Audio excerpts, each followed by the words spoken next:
This is a story about the hauntings at Devil's Lake in North Dakota. Before we start, please hit like and subscribe for more stories like this. Darren Keller was 53 when he finally admitted the lake had followed him. Not in a poetic way, not like an old memory that returns when the weather turns cold, but in a real way. At night, in apartments hundreds of miles from Devil's Lake, North Dakota, he heard water moving behind walls, waves brushing against wood, and sometimes soft, wet footsteps climbing stairs that did not exist. Darren grew up in Devil's Lake in the 1970s, in a white house where the winter wind slipped through the windows and the lake seemed larger than the sky. His father fixed boat motors. His mother worked at the grocery store. Darren and his sister Emily learned early that the lake was beautiful, but beauty did not make it safe. The old people in town said the name was wrong. The Dakota name meant spirit water, sacred water, water with presence inside it. But early outsiders misunderstood the meaning, and the sacred became devils, and once people started saying that name, every bad story in the county seemed to crawl toward it. There were legends of lost souls walking the shoreline in fog. There were stories of vicious outlaws who hid along the lake, robbed travelers, killed their own men, and vanished with blood money no one ever found. There were whispers about burial grounds, old sacred places, and voices beneath the waves that called to people who were already lonely, drunk, angry, or grieving. But the story Darren feared most was the stairway to hell. Kids said it appeared near an old concrete foundation beyond Creel Bay, where a road had once sloped toward the water before the lake swallowed pieces of past. The stairs were supposed to lead below the bank, deeper than any basement, deeper than any cellar, straight down into black water where the drowned waited. Darren was 12 when his cousin Roy dared him to find it. So one August night, Darren, his friend Polly Crane, and little Emily rode their bikes past the last porch lights, toward the dark edge of the lake. At first, there was only mud, weeds, broken concrete, and mosquitoes whining around their ears. Then Emily grabbed Darren's sleeve. Below the bank, something was climbing. One wet step, then another, then another. Polly whispered, "Darren, we should go."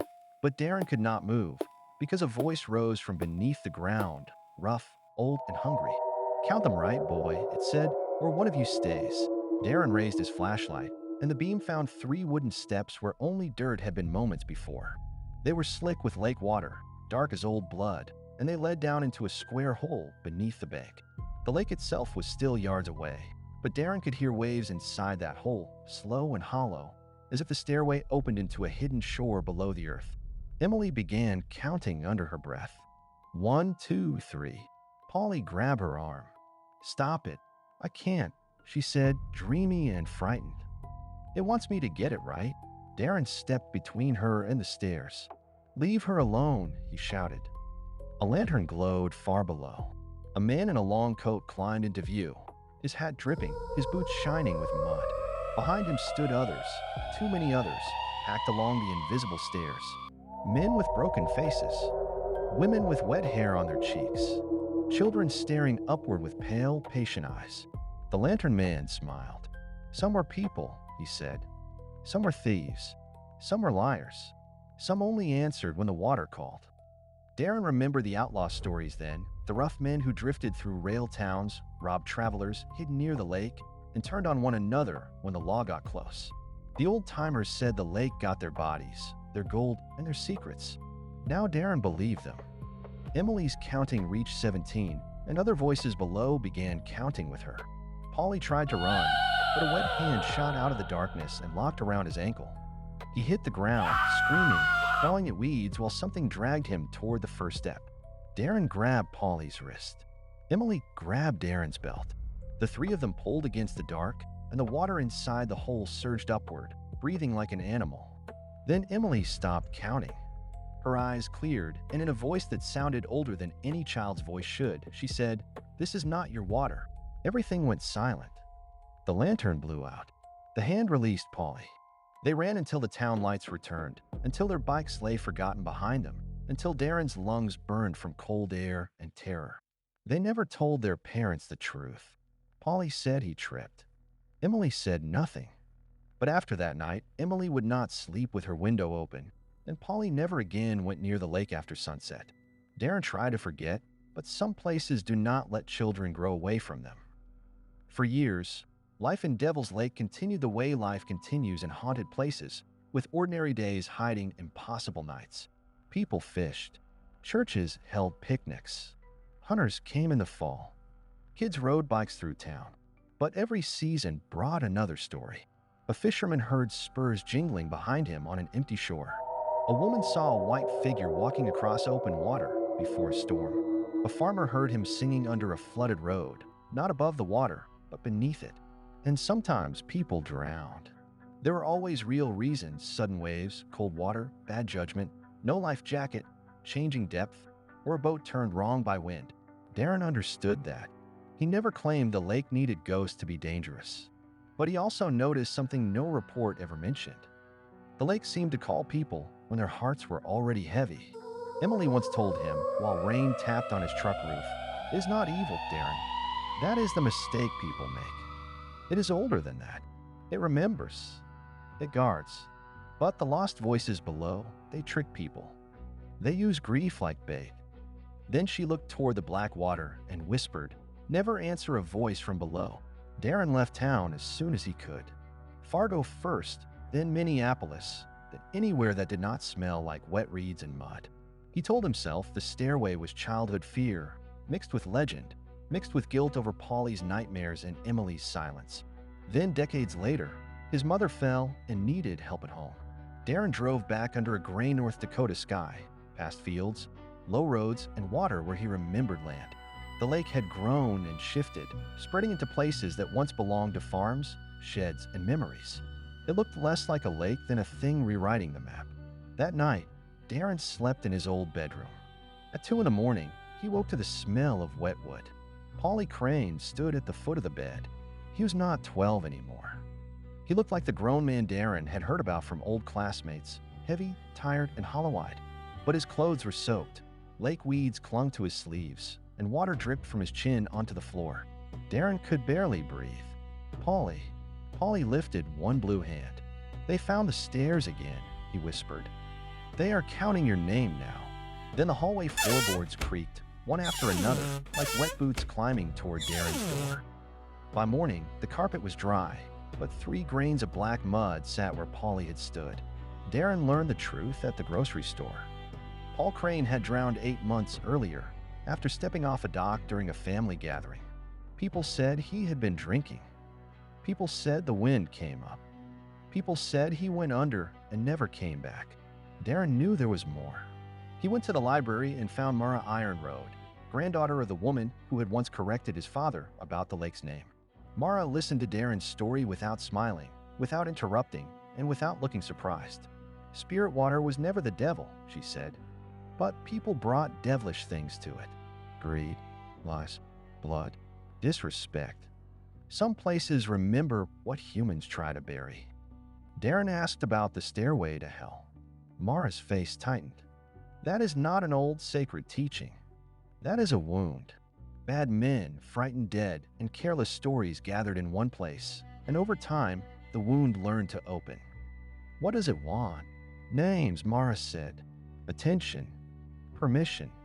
It wants the living to count their own way down. That evening, Darren called Emily, but she answered before the phone rang twice. "I dreamed you came back," she said. "I dreamed Polly was at your door. They met near Creel Bay after sunset. The air smelled of mud, rain, and cold iron." Darren wanted to turn away, but Emily took his hand the way she had when they were children, and together they walked to the old concrete foundation. The first wet step appeared, then the second, then the third. From below, voices began counting slowly, sweetly, like a choir hidden underwater. Emily whispered, "Do not count with them, no matter whose voice you hear." The voices changed. Darren heard his mother calling for help. He heard his father telling him to be brave. He heard Polly crying, begging Darren not to leave him again. Then he heard a small boy, 12 years old, terrified and familiar. It was Darren's own voice. "I already went down," the boy whispered from the dark. "You are the one who stayed behind." Darren took one step forward. Emily pulled him back hard. "No, that is how it takes you. It does not always pull the body first. Sometimes it pulls your guilt." The lantern man climbed out of the dark, water streaming from his hat. his long coat hanging like a drowned animal's skin. Behind him stood the lost, crowded together on the impossible stairs. Darren saw old outlaws with cruel eyes, strangers with pale faces, and at last, Polly, trapped among them, lips moving around a count that never ended. The lantern man lifted his light. "You owe the lake a name," he said. "You ran. Your friend stayed afraid. Your sister carried the warning. Someone pays for leaving." Darren felt shame rise in him, hot and heavy. Emily stepped closer to the stairway, but not onto it. Her voice trembled, yet it did not break. "This water is not yours," she said. The lantern flickered. For the first time, Darren saw the outlaw clearly. He was not powerful. He was not the lake. He was only a dead, vicious man wearing legend like a stolen coat. Below him, something larger moved in the blackness, something ancient, sacred, and tired of being used as a doorway for hungry ghosts. The lake struck the shore. A wave climbed a bank and poured into the stairwell. The outlaw screamed as the lantern filled with water. The lost souls scattered, some sinking, some fading, some turning their faces toward a darkness deeper than fear. Polly looked at Darren. "I'm sorry," Darren said. "I was a kid, and I ran. I never came back for you. I never even asked what happened to you." Polly stopped counting. For one breath, he looked peaceful. Then he whispered, "Do not answer below." The stairway collapsed inward without a sound, and the lake became only a lake again, black, restless, and cold. Darren and Emily stayed until dawn. No monster rose. No hand came from the water. The ending was quiet, which somehow made it worse. Darren did not leave town right away. He fixed his mother's porch steps, thanked Mara, and visited Polly's grave with a smooth stone from the shore. He never claimed to understand everything. He only learned to tell the story with respect. He tells people now that the lake was not named for the devil by the people who first understood it. Spirit water meant sacred, not evil. He tells visitors to respect the weather, wear life jackets, never trust calm water too much, and go home when fog begins to gather low over Creel Bay. And if anyone asks about the stairway to hell, Darren does not laugh. He only says, "There are stairs near that lake that no living person should climb down." Most nights, Darren sleeps. But sometimes, when the north wind presses against the house after midnight, he wakes to wet footsteps outside his bedroom door. They climb slowly. They stop. Then a child's voice whispers through the wood. "Darren, I lost count. Thank you for your support, and thank you for tuning into our stories. Some are fiction, and some are based on a true event. We would really appreciate it if you could like this video, share, and subscribe to our channel. Stay tuned for a new story every day.